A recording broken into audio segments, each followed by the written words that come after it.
నా బండికి జ్వరం వచ్చింది. అవునా? అబ్బా. చూపిద్దామని వస్తే కాళ్ళు తీసి పడేశారు. కాళ్ళు వేస్తాను, కాళ్ళు వేసి చేతులు కూడా రిపేర్లు ఉన్నాయట. చేతులు కూడా రిపేర్ వేసేసి మాకు నమ్మకం లేదు దొరా, ఏం అనుకో. అందులో బ్లడ్ బాగాలేదంట, ఇన్ఫెక్షన్ ఏందంట. మనం దానికి బ్లడ్ ఆయిల్ మార్పిచ్చేద్దాం. అవునా? నిజమా? ఇప్పుడు మా బండి వచ్చేసి ఓటీటీలో ఉంది. ఈయన వచ్చేసి ఆర్థోపెడిక్, ఆయన వచ్చేసి న్యూరాలజీ డిపార్ట్మెంట్ సంబంధించి. అలా బ్లడ్ ఇన్ఫెక్షన్ వచ్చిందంట. ఇంకా ఆయిల్ మార్చాలంటే ఇంకా మార్చేసి తీసుకుందామని వచ్చాను.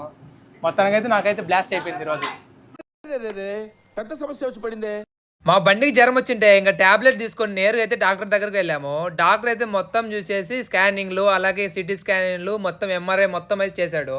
కొన్ని ఆర్గన్స్ బాగలేదని ఆర్గన్స్ అయితే మొత్తం ట్రాన్స్ప్లాంట్ చేసేసిన తర్వాత బ్లడ్ బాగలేదని అయితే బ్లడ్ అయితే మార్చేశాడు.